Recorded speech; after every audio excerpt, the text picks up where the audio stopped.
Bueno, vamos a tratar el tema de el establecimiento de la primera iglesia no cristiana, no católica cristiana en Monterrey en el 30 de enero de 1864. Este va a ser muy específico del lugar, entonces espero no ser tan específico, ¿no? Que no entiendan porque estar hablando de, no sé si conocen Monterrey o qué tanto lo conocen, pero Monterrey antiguo pues es más difícil, ¿no? Entonces, vamos a avanzar hasta el slide 2 por favor. Eh, Vamos a avanzar todo esto. Es una preparación que tengo, pero es un contexto general, entonces no lo vamos a ver. Vamos a pasar hasta al slide 2. Están apareciendo Sí, sí. las imágenes. Sí, vamos a ver primero las circunstancias o condiciones en las que se encontraba la zona de Monterrey en esa época de 1864. Primero vamos a ver ahí un mapa.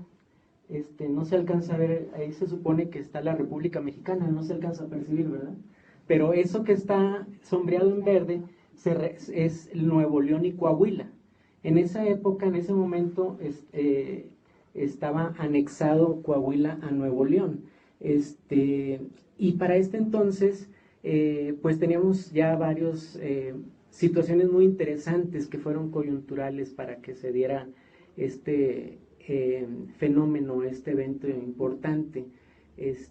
Vamos a pasar a la siguiente para que teníamos apenas en ese entonces 16 años, escasos 16 años en que había tenido la invasión norteamericana el país, y eso cambió drásticamente y no se alcanza a ver porque no aparece el contorno de la República Mexicana, pero Monterrey pasó a tener la frontera con el país anglosajón a 220 kilómetros, ¿no?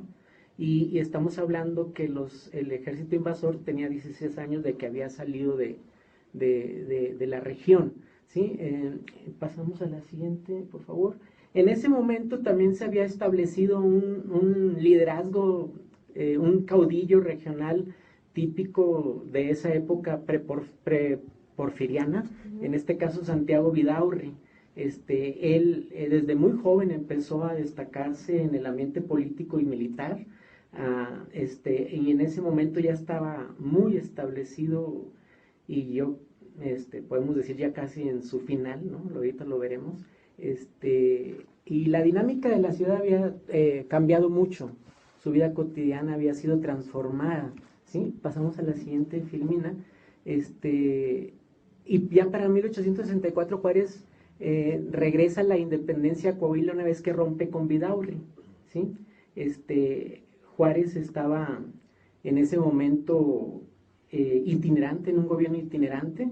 En 1864, precisamente 12 días después del establecimiento de la primera iglesia cristiana, el 12 de febrero Juárez llega a Monterrey, ¿sí? Avanzamos, ahí vemos en ese entonces también sucede previamente el evento de la guerra civil estadounidense en 1861, a partir de 1861, y como bien comentaban, en 1860 pues tuvimos lo que es la libertad de cultos, la ley de libertad de cultos. Avanzamos, y para ese entonces ese pequeño mapa que no se alcanza a distinguir muy bien, pone la ruta que se dio a raíz de estos acontecimientos, la fortaleza del caudillismo y del gobierno político-militar de Vidaurri, el rompimiento o la guerra en el país vecino, promovieron una fuerte ruta de comercio con el algodón. Este es un tema muy conocido, hay muchos libros acerca de ese fenómeno comercial que propició mucho del desarrollo también de Monterrey. Seguimos. Tenemos también en esa época, en 1863, pues la invitación a Maximiliano a que venga al país como emperador. Previamente pues ya había venido la intervención francesa. Y después tenemos pues lo que es el gobierno itinerante que les comentaba. Y para ese entonces pues se presenta Juárez en Monterrey. Desde 1863 Juárez está como gobierno itinerante, y en 1864 en la llegada a Monterrey el 12 de febrero, si pasamos a la siguiente filmina, ahí vemos una placa que todavía existe y que en ese entonces esa foto la tomé en el 150 aniversario, estaba ahí rayada. Pero el 11 de febrero es la placa donde Juárez está en las afueras de Monterrey. Ahorita es muy céntrico, ¿no? El cruce de Hidalgo casi como Venustiano Carranza, pero era a las afueras. Llegó a dormir ahí antes de ir al palacio, a lo que es el centro antiguo actual. Entonces, ya para ese momento la iglesia cristiana ya tenía de los días de febrero, a partir del 30 de enero del 64 ya se había establecido formalmente, ¿no? Es interesante comentar que todos estos movimientos trajeron a Monterrey una serie de personas extranjeras, diversas, y por diversos motivos. Muchos de los motivos eran económicos, ¿sí? Precisamente en un libro que voy a estar referenciando, que es el libro un autobiográfico y también de autodefensa de Tomás Westrup, que ahorita vamos a comentar más de él, comenta algunos casos interesantes de personas que se llegaron a la localidad por la situación del comercio que estaba originándose en esa región noreste del país. En 1863 tenemos un dato muy interesante, que a raíz de que había mucha gente extranjera, en 1863, un extranjero que llegó en 1862, Santiago Hickey, un irlandés, formó una asociación de extranjeros evangélicos. ¿Sí? Está el documento en el Archivo General del Estado de Nuevo León, y es muy interesante ver allá los firmantes, entre ellos Langstroth, que era un alemán luterano que tenía una casa comercial muy importante en la región. Entonces, esta situación de que se presentó es como un previo de lo que fue la institución de la primera congregación cristiana, la asociación de estos extranjeros, que al ratito vamos a ver cómo se empatan con lo que nuestros compañeros han estado diciendo, ¿no? Cómo se dio esta situación. Aquí me gustaría citar el libro. Dice: en aquel tiempo, 1863-1864, estaba muy animado Monterrey. Luego nos gobernaban los franceses con el pretexto de su imperio, luego volvían los republicanos. Salía mucho algodón de Texas porque estaban bloqueados los puertos de los Estados Confederados, y esto trajo de la Ciudad de México a muchos comerciantes interesados en aquel tráfico. Entre ellos vino don Guillermo B. Joly, joven escocés evangélico que nos ayudaba en los cultos, hablando y dando lecciones del Nuevo Testamento a unos miembros que venían a la casa del hermano Hickey todos los martes y jueves en la noche.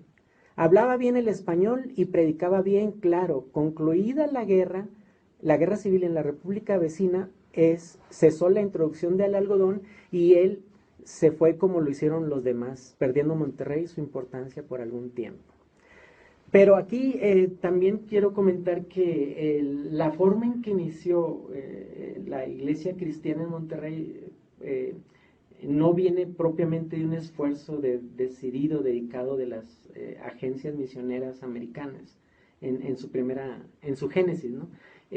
Porque no solamente fueron motivos económicos los que trajeron a estas tierras regiomontanas personajes extranjeros, también existió motivos espirituales o inquietudes propias del ser de las personas. Tomás Westrup, por ejemplo, pasamos a la siguiente, por favor. Bueno, ahí estamos viendo la solicitud de aprobación de poder exponer 2 libros de Santiago Hickey. Ahorita comentamos eso. Seguimos, por favor. Bueno, ahí nos quedamos tantito. Entonces, Tomás Westrup llegó a Monterrey. Esa imagen es del obispado en los años 30. Es una vista aérea panorámica del obispado de Monterrey. Tomás Westrup, repito, llegó a México a sus 15 años de edad, acompañando a sus padres y 6 de sus hermanos. Los 3 más chicos, los padres los dejaron en Inglaterra con familiares. Ahora, ¿por qué vinieron a México los Westrup? Ellos llegaron en 1852, repito, y de ahí se desplazaron hacia San Miguel de Allende. En San Miguel de Allende vivía un personaje relacionado con un personaje muy importante católico, Vicente Díaz Sollano es el personaje, no recuerdo el nombre del cardenal o no sé qué era. Obispo José María de Obispo, Jesús Díaz de Sollano. Díaz Sollano. Entonces, Va a ser obispo de Nuevo León. sí, Vicente Díaz Sollano es una persona que había contratado al papá de Tomás Westrop, el señor John Westrop, Juan Westrop, en Londres. Vicente Díaz Sollano fue a una exposición a Londres y vio una máquina, un molino de harina con una tecnología nueva que había patentado el tío de Tomás Westrop, un hermano de John Westrop, y le interesó mucho y dijo, necesito uno en San Miguel de Allende. Y ese fue el motivo por lo cual la familia Westrop viene a México y llega en 1852 en mayo, pero hay una triste noticia al llegando a México. Cuando llegan y se presentan en San Miguel de Allende, el señor Vicente Díaz Sollano, penosamente, les dice que ya no tiene dinero, entonces no va a haber construcción de molino. Entonces se quedan en San Miguel, o sea, viendo todas las implicaciones de un viaje de esa magnitud en esa época y con la mitad de su familia. Obviamente cubrió los gastos de traslado y les dio unos gastos para sobrevivir en el momento, pero la situación de no regresar era, no pudieron regresar porque al poco tiempo después reciben la noticia que sus 3 hijos habían fallecido, los 3 hijos menores que dejaron en Inglaterra. O sea, una situación muy crítica y triste, y se encontraban en un país lejano, que no dominaban el idioma, que no tenían la misma religión, que estaba tecnológicamente muy por debajo de donde ellos venían, de Inglaterra. Entonces, no sé, todo un cuadro que pareciera que no, muy desalentador, y entonces tuvieron enfermedades en San Miguel, los hijos menores se enfrentaron con la situación de que no iban a ser aceptados y morían en el Campo Santo, porque ellos tenían sus reuniones familiares, sus devocionales familiares, profesaban los padres la religión anglicana, y la madre se dio a la tarea en un país lejano, con una religión diferente, fortalecer el devocional familiar para que la fe perpetuara en sus hijos, ¿no? Pero una gran ventaja aquí en esta situación de que Westrop era el mayor y llegó a 15 años, de 15 años, se empezó a relacionar en San Miguel de Allende con el párroco y con un boticario. Y de forma autodidacta empezó a leer libros en español y fue un ávido lector, empezó a dominar muchos temas, ¿sí? Y al poco tiempo dominó el español, al poco tiempo, la ventaja de la edad a la que llegó, al igual un hermano menor que él, Juan Westrop, también llegó a dominar el español muy bien, bueno, en general la familia, ¿verdad? Pero esto a la postre, como lo veremos, les ayudó enormemente, ¿no? Al poco tiempo en San Miguel de Allende, Juan Westrop se mueve a San Luis Potosí a trabajar con una compañía de comercio, Stillman y Pittman, como tenedor de libros. Dura un tiempo ahí y después viaja a Monterrey a establecerse en 1860. También trabajando con una persona extranjera, Juan Morel, también como tenedor de libros. Entonces, él no venía con una vocación misionera. Ellos venían por cuestión de negocio familiar, y por circunstancias que se presentaron, se quedan viviendo en México. Y por esas circunstancias, Tomás Westrop siempre fue el que se fue moviendo primero a San Luis, después lo siguió la familia, después a Monterrey, después lo siguió la familia, ¿sí? Ahora, estando en Monterrey, bueno, vamos a ver este punto. Dije que trabajó en San Luis Potosí con Simpson y Pittman, y después siguió a Monterrey con José Morel. Estando en Monterrey, Tomás Westrop en 1860 se empieza a relacionar con los extranjeros, obviamente, y hay un extranjero que conoce, que es un personaje muy interesante, que en lo particular, como muchos personajes salen en esta investigación que necesitamos rescatar, hay un John William Butler, pero no el mismo Butler que comenta del metodismo el compañero, ¿sí? Es otro Butler. Este Butler era abolicionista, ¿sí? y cito la plática que tuvo con Tomás y que refiere Tomás Westrop en su libro. Dice, por junio de 1862 había estado yo residiendo en Monterrey, Nuevo León, por cerca de 2 años y mi padre con el resto de la familia 1 año.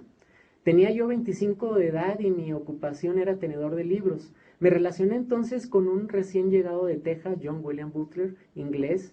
Tomaba yo en controversia con él el lado católico romano, principalmente con fin de probar su capacidad en ese ramo. Y encontré que al menos estaba bien preparado en la Biblia y listo con textos. No había yo resuelto aún predicar ni atacar al papado. Pero dichas conversaciones con Butler despertaron en mí tal deseo, sin duda habiendo llegado al tiempo en que el Señor me habría de hacer comenzar, pero ignoraba qué hacer, pues mi experiencia en tal asunto era la del promedio de los episcopales. ¿Sí? El episcopal es como un anglicano de Estados Unidos, ¿no? De los episcopales, siendo nuestro culto de familia según ese sistema. Había dominado el español y en ese idioma escribí ensayos breves que le di a Butler, y los enseñó a sus amigos mexicanos. Me informó que en Matamoros vivía un ministro bautista, el anciano James Hickey, refugiado de Texas como él por ser odiados abolicionistas. Me aconsejó que alentara a Hickey a venir a Monterrey.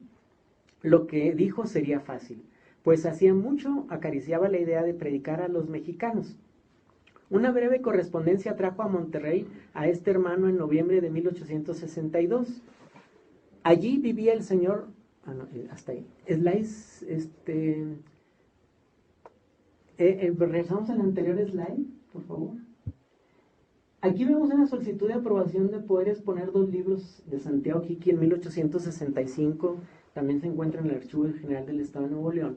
Y lo estoy poniendo en referencia aparte de lo que leí de Westrop, que dice que aún no se había resuelto atacar al papado, ¿sí?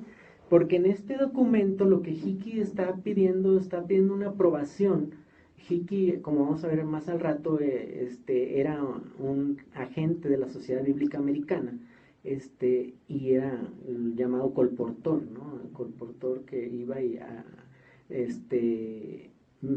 sí regalaban las Biblias, pero más que nada las vendían, ¿sí? Tenían un alto costo, pero sí tenían que, se vendían, había regalo como quiera, pero normalmente la vendían para poder seguir trayendo más cargamentos de la Sociedad Bíblica Americana.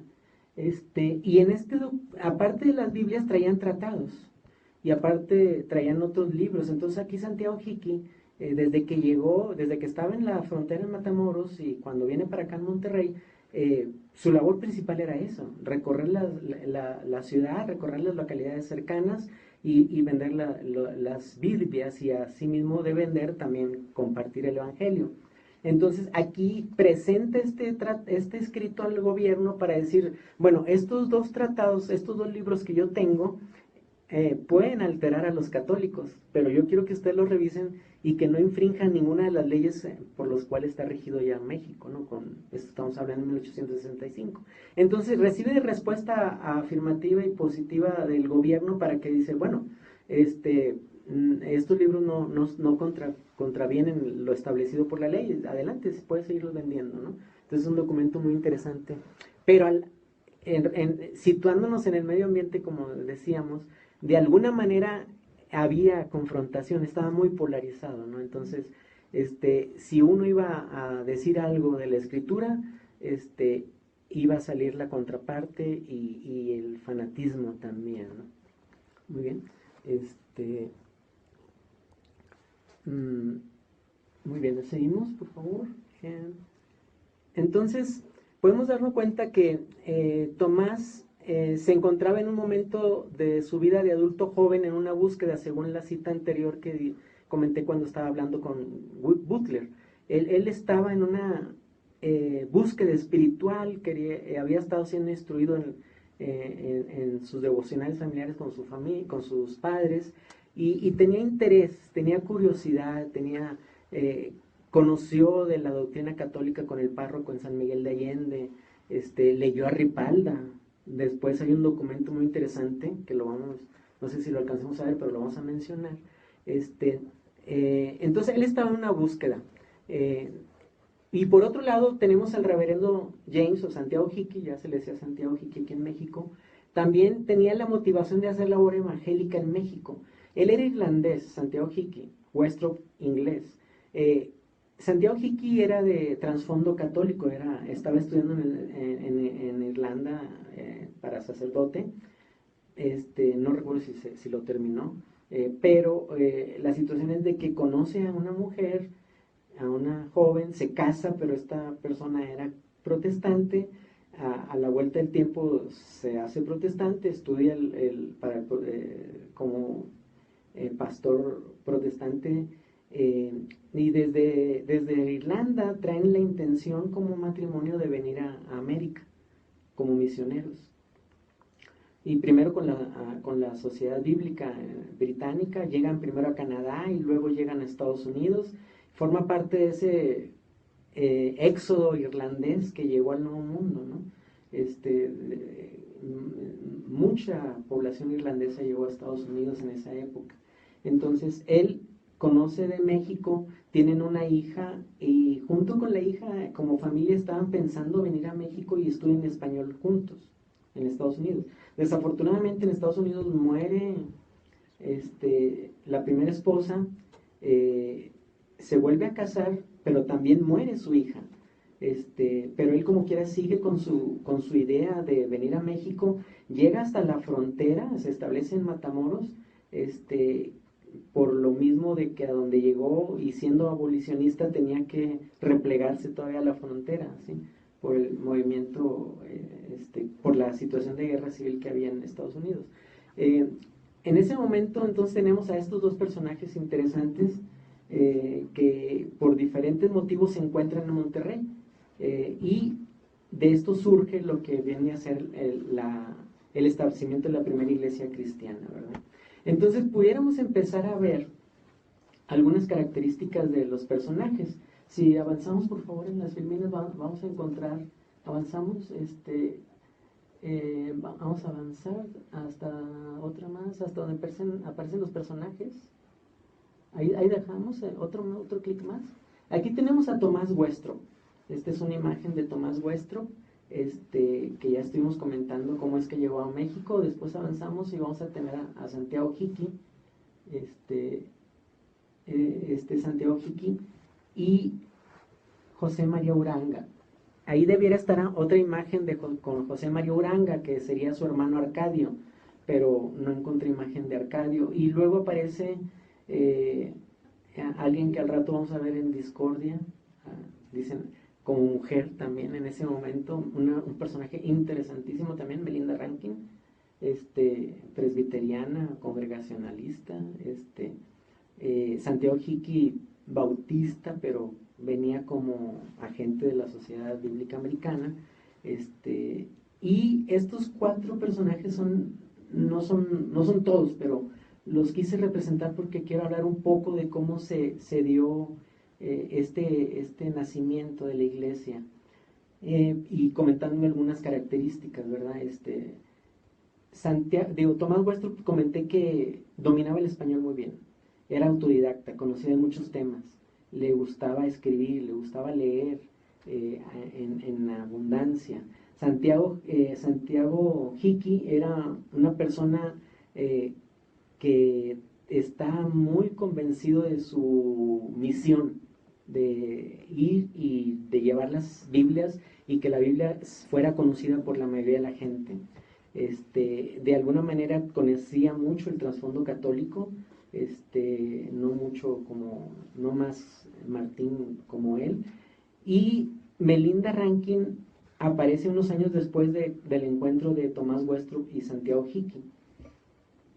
Como les comenté, se había formado, una de las primeras cosas que hizo Santiago Hickey al llegar a Monterrey fue formar esa asociación de extranjeros, y tenían reuniones frecuentes donde enseñaban,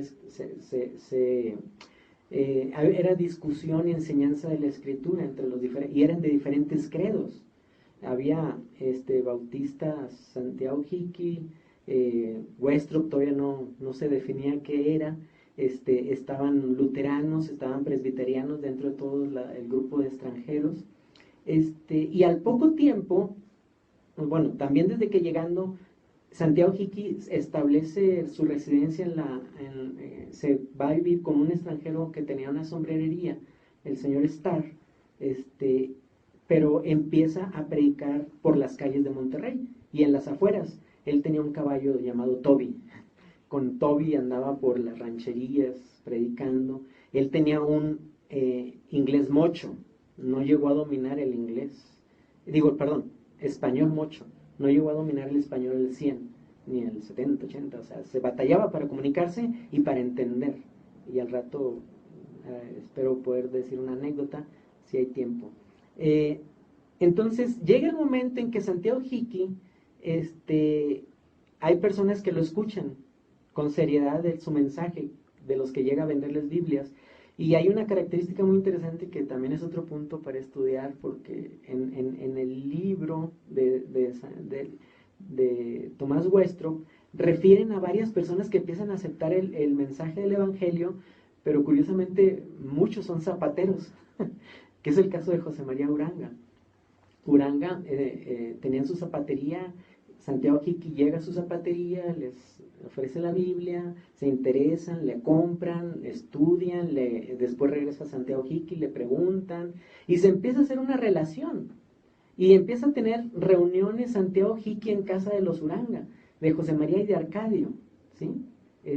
Y entonces Westrop, que también hablaba muy bien el español, y Santiago Hickey en su español mocho, empiezan a tener reuniones en la casa de Arcadio y de José María. Llega un momento en que José María y Arcadio están convencidos de la fe evangélica. Hubo esos cambios de conducta y de cosmovisión espiritual que ellos pudieron constatar, porque lo que importa en esa situación, cuando compartes una verdad espiritual, pues es el discipulado. Si no hay discipulado, cae en lo que nuestros compañeros han dicho, o sea, no había una real conversión, ¿sí? Había a lo mejor conveniencia, ¿no? Pero entonces ellos pudieron constatar la conversión que tuvieron José María y Arcadio, y dice Santiago Hickey, es momento de bautizarlos. Y ese momento de bautizo, pues fue el primer momento de discordia, ¿no? Porque esa asociación de extranjeros dijeron, espérense, no es tiempo todavía, hay que ver cómo va a ser, si evolucionan en la vida cristiana, espiritual. Y Santiago Hickey dice, no, ya es tiempo, o sea, ellos ya han entendido, y llegó el momento de decir cómo se iban a bautizar.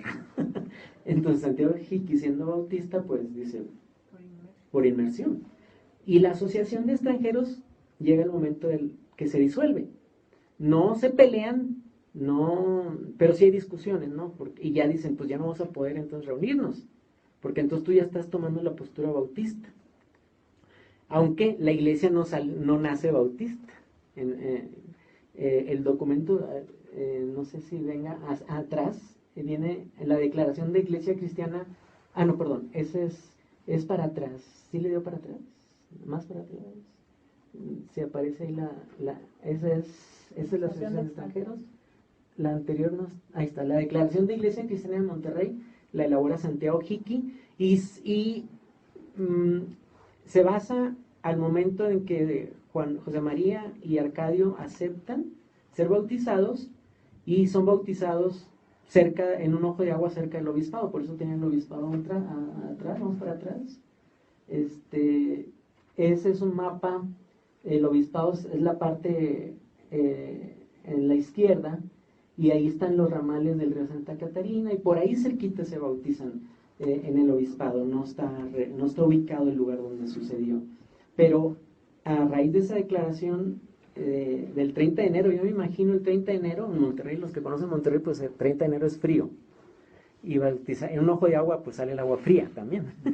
Entonces, y bautizados por inmersión. Entonces fue un evento interesante, ¿no? Que podemos ver el momento, la urgencia, la necesidad de hacer ese sacramento, ¿no? Para ello. Avanzamos, por favor. Entonces tenemos esa situación hasta donde están las personas. Ya comentamos de Tomás Westrop y de Santiago Hickey. Otro punto interesante de Tomás Westrop, conforme fue avanzando en su desarrollo bueno, Santiago Hickey, como era un agente de la sociedad bíblica, no podía estar a cargo de una denominación. Entonces nombra pastor a Tomás Westro, ¿sí? Se declara el establecimiento de la iglesia y nombra pastor a Tomás Westro, ¿sí? Y Tomás Westro, dentro de muchas cosas interesantes que tiene, es que él vio la necesidad de la forma de culto más participativa en la iglesia cristiana y empezó a traducir himnos, ¿sí? Del inglés, himnos antiguos, los empezó a traducir, empezó a componer poesía e himnos él mismo, empezó a tocar un tipo de acordeón antiguo, no recuerdo su nombre, o sea, todo en base a la necesidad que estaba surgiendo de las personas que estaban queriendo integrarse a la comunidad. O sea, Tomás Westropp dio pasos muy interesantes, al igual que Santiago Hickey. Desafortunadamente, Santiago Hickey a la vuelta de 4 años fallece. Sus continuos viajes a las rancherías en todo tiempo, en todo clima, le ocasionaron problemas de salud. Y entonces a la vuelta de 4 años, en 1966, en diciembre, fallece. Entonces continúa con la obra Tomás Westropp. Hay una interesante nota acerca de Santiago Hickey, porque su labor también fue era una persona que se ganaba la confianza de las personas, era muy paternalista, era una persona altamente empática con la gente. Hay una anécdota que se comenta que en un momento se le acabaron las Biblias que andaba vendiendo, y una joven se acerca con él y le dice: yo quiero una, pues ya no tengo, ¿sí? Entonces amablemente le regalan la que él tenía con sus notas, ¿no? Entonces era una identificación muy plena con la gente común del pueblo, en la ciudad y en las rancherías. Entonces hay una referencia muy interesante acerca de Santiago Hickey, que está documentada en el reporte de la Sociedad Bíblica Americana del año 1871. Dice, cito: México tanto ha repelido como ha aceptado los esfuerzos para suplir las escrituras a su población. Hasta 1861 el reverendo Santiago Hickey, un ministro bautista en Texas, ha estado activamente distribuyendo las escrituras y los tratados entre los mexicanos cerca de Río Grande. Cuando la guerra civil explotó con la esperanza de continuar su trabajo sin problemas por la crisis en los Estados Unidos, se retiró de Texas a Monterrey, en México. Luego recibió concesiones ocasionales de escrituras de la sociedad y puso en circulación 900 volúmenes, principalmente por venta. La seriedad y la devoción del señor Hickey llevaron a la Junta en la última parte de 1862 para nombrarlo agente de la Sociedad para México, esperando que viviera en la Ciudad de México. O sea, el plan de Hickey y de la sociedad era que viniera a México. Mientras tanto, Inglaterra, Francia y España habían intervenido para regular el caos en México y no estaban de acuerdo con las medidas que debían adaptarse. Bueno, todavía más para acá. Dice, el país estaba lleno de hombres luchadores, guerreros partidarios de los franceses, guerreros partidarios de Juárez y bandidos por todos lados. Pero el señor Hickey no tenía miedo de viajar. Sus excursiones aventureras cubrían los estados de Tamaulipas, Zacatecas y San Luis Potosí. Como comentó ahorita el exponente anterior, Héctor, creo que la primera iglesia fue la de Villa de Cos, Zacatecas. Precisamente Hickey y Tomás Westropp, con algunos de los regiomontanos, llegaron a Cos antes de que se levantara la iglesia en Villa de Cos. La maravilla de sus aventuras era que en todas partes despertaba interés en la Biblia que llevaba, pero los caminos, decía Hickey, eran tales como hechos para desgastar todo tipo de carretas. La fama de la Biblia se extendió por todo el país. El señor Hickey escribió en 1865: tan pronto el Padre Celestial envíe la paz a este país, me propongo enviar 4 colportores al estado de Tamaulipas para distribuir las escrituras en cada pueblo y en cada ranchería. Pero esto sucedió así. Pero esto no sucedió así. El señor Hickey vez tras vez tenía que realizar el difícil viaje de alrededor de 200 millas de Monterrey a Brownsville, debido a que no había otra manera de enviar los libros desde Nueva York. Al inicio de 1866 el señor Hickey sufrió mucho con el frío en el viaje a Brownsville. y esto al final de cuentas en diciembre fue que falleció. La impresión de tal entrega de vida por el país ha sido duradera. El general Lew Wallace más tarde pasó a través de la región por donde el señor Hickey había trabajado y fue grandemente sorprendido el profundo respeto con el cual las personas le recordaban. Wallace participó en la guerra civil, también estuvo en la guerra contra México, intervención, y interesantemente fue el que escribió la obra de Ben-Hur, sí, muy famosa, que después Hollywood hizo mucho, ¿no? Ahí. Entonces, la razón de este respeto era en parte al marcado carácter de Hickey, pero principalmente a la calidad del libro, la Biblia. Rápidamente se ganó el amor de las personas con almas hambrientas. Un mexicano escuchó algunos versos que estaban siendo leídos, de inmediato lo dijo a su esposa: este es un libro que abre los ojos de las personas. Entonces dijo ella: pues cómpralo. No es mi palabra como el fuego, dice el Señor, y como un martillo que hace añicos las piedras. Es un cita de un versículo. A partir de la muerte del señor Hickey, el señor Thomas Westrop fue designado agente de la sociedad. Bueno, entonces, pues tenemos esos personajes. Melinda Rankin estuvo en México, en Monterrey, en 1865. Ella, su fuerte era conseguir recursos para poner escuelas. Ella tenía la idea de preparar, en Matamoros tenía una escuela para niñas, jovencitas, en Monterrey llegó y puso una escuela, y también quería pagar a colportores para que fueran a llevar la Biblia, pero nunca dominó el idioma, o sea, siempre estuvo apoyándose, traduciéndole Tomás Westrop, y pues hay muchas cosas que comentar en cuanto a lo que sucedió ahí, pero aquí José María llega a ser parte importante en una de las congregaciones, una de las regiones fuera de Monterrey, a 20 kilómetros, Santa Rosa, que tiene un templo es un templo que es una propiedad, protegido por la nación, del INAH, porque es un monumento nacional protegido por el INAH, porque fue de los primeros lugares donde el trabajo de ellos rindió frutos importantes, ¿no?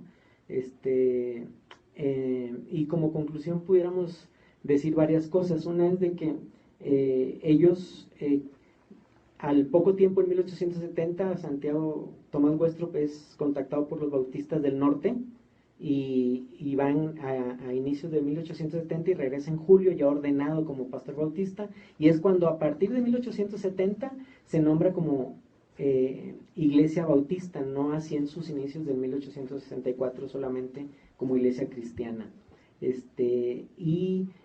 Hubo muchas cosas que cambiaron en la situación de la zona de Monterrey en la labor de ellos. A la vuelta de un año ya había 22 personas bautizadas. En 1870 ya había 7 congregaciones que ellos atendían, e incluso cuando Tomás Westrop se presenta en Brooklyn, lleva una ofrenda inclusive de $300 de las iglesias de aquí de la localidad ya. Y bueno, hasta aquí le dejo.